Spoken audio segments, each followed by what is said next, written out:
నమస్తే, welcome to APNTR Telugu news.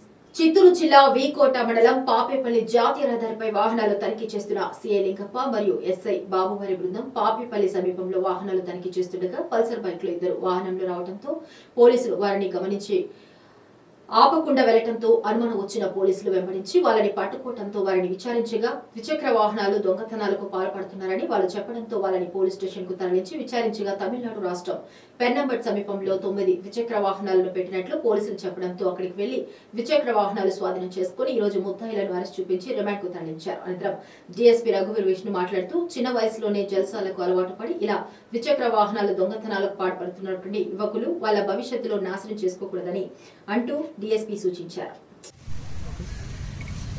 గత 2 నెలలుగా వీకోట మండలం చుట్టుపక్కల కొన్ని మోటార్ బైక్స్ దొంగతనాలకి గురవుతున్నాయని చెప్పేసి మామూలు కేసెస్ రిజిస్టర్ చేయడం జరిగింది.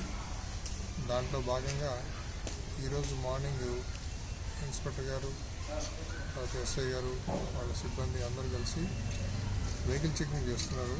మన వీకోట టౌన్లోనే పాపిపల్లి మిట్ట విఎస్ఆర్ కళ్యాణ మండపం దగ్గర వెహికల్ చెకింగ్ చేస్తుంటే అటు నుంచి 2 వ్యక్తులు బైక్స్లో వచ్చారు. వాళ్ళు ఆ 2 వ్యక్తులు పోలీస్ వాళ్ళని చూసి మళ్ళీ వెనక్కి తీసుకొని వెళ్ళిపోతుంటే మళ్ళీ మా వాళ్ళు వెంబడించి వాళ్ళు పట్టుకొని వాళ్ళని అరెస్ట్ చేయడం జరిగింది.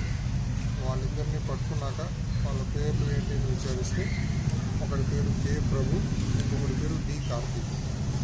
సో వీళ్ళిద్దరు కూడా తమిళనాడుకు చెందిన వాళ్ళే. గతంలో వీళ్ళిద్దరి మీద కూడా కార్తీక్ మీదనే దాదాపుగా 9 కేసెస్ ఉన్నాయి. ప్రభు మీద అయితే ఎలాంటి కేసులు లేవు. ఆయన ఇప్పుడు మన దగ్గర రికవర్ అయినటువంటి ఈ 9 కేసెస్లో 7 కేసెస్లో అతను ఉన్నాడు. 9 కేసెస్లో కార్తీక్ అతను ఇద్దరు ఇన్వాల్వ్ అయి ఉన్నారు కలిసి. సో వాళ్ళిద్దరి వచ్చినప్పుడు వాళ్ళిద్దరి దగ్గర ఉన్నటువంటి 2 బైక్స్ని స్వాధీనం చేసుకొని మళ్ళీ అక్కడ నుంచి పేరు నెంబర్కి పోయి మిగతా 7 వెహికల్స్ కూడా రికవర్ చేయడం జరిగింది. దాంట్లో మా ఇన్స్పెక్టర్ గారు, తర్వాత ఎస్ఐ